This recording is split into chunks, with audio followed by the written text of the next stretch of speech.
Good morning. Um, this is winter in Minnesota. My usual spot to do these videos is now taken up by our Christmas tree, and I'm dressed the way I am because I just came in from blowing the snow out of our driveway so we could get out here in Minnesota. At any rate, there is a serious topic that we need to talk about today, and it's about after the election when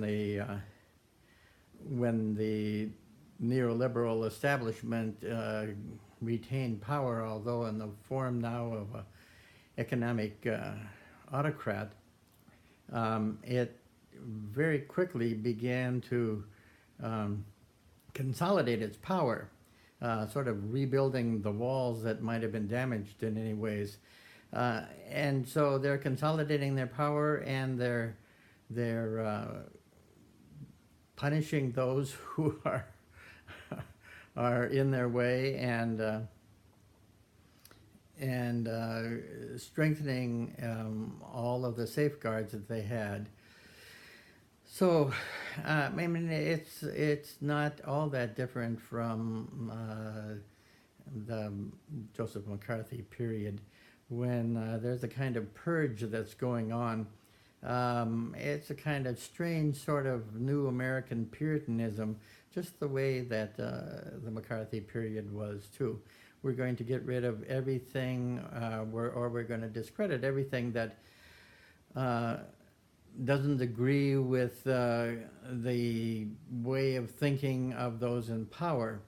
And we're going to damage and discredit and blacklist and make sure that the people that disagree with us have no possible way of influencing opinion or anything else. In a way, we'd almost like to not only blacklist them, but to wipe out all of the indications that they ever existed, if we could. And in a strange, and as all these things work, is the people who are trying to do this are going to use whatever happens to be handy. In a strange kind of way, you know, this wonderful and important movement of changing the way society looks at women and what is appropriate behavior for women. This new purge has also used that in some strange way for political purposes, by getting rid of many or several significant voices of the progressive and liberal persuasion. And it isn't like they were more egregious than anyone else, but they are sort of being wiped off the face of the earth. It's like Garrison Keillor is an example. It isn't. It's like once he has been accused, it's like being accused of being a communist or something.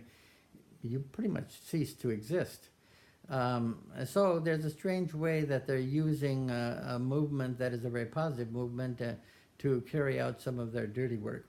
And of course, it's much more aimed at the liberals than it is conservatives, because all of these things are media run.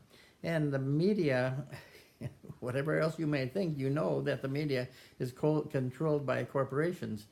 And corporations are controlled by the money, and the money doesn't want people who are voicing opinions that they don't particularly like. So any means that they can find to purge and get rid of those voices, they have been using.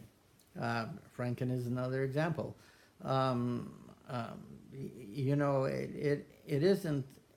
It's just that what they're trying to do is to rebuild the damaged walls of the economic establishment, and they're going to get rid of anybody who doesn't like what they're doing, and they're going to punish those who don't agree with them. But they're building walls. I mean, they're still working at getting that wall between us and Mexico built, but they're also building walls between the rich and the poor. This last tax plan is just incredible. It's if not right now, it's certainly in the long run. More and more of the resources of this country are going to go to the top, and the people who seem to get a tax break now are going to pay for it incredibly in the long run.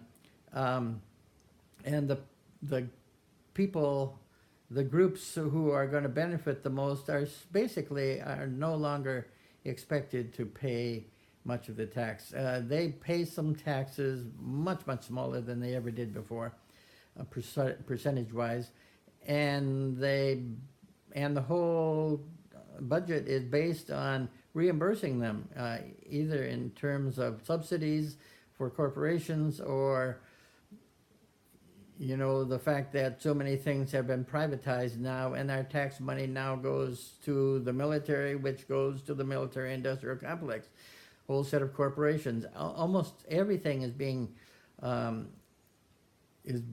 becoming a profit stream for the people on the top, and so they're trying to make sure that the walls are unassailable, the walls that protect their establishment. And it becomes more and more apparent that the only way around this, because they're going to build the walls, and thanks to Hillary Clinton, they have domination in Congress, and they're passing whatever they want to pass. They're destroying the parks. They're destroying everything that we thought was American. They're destroying the way everything works. And we are sitting we act like we're sitting helplessly by. What we have to do is we have to walk away. I also am, in the next few weeks, there should be a book coming out that's called Saving Democracy that I wrote. You can see a little more about it on my website.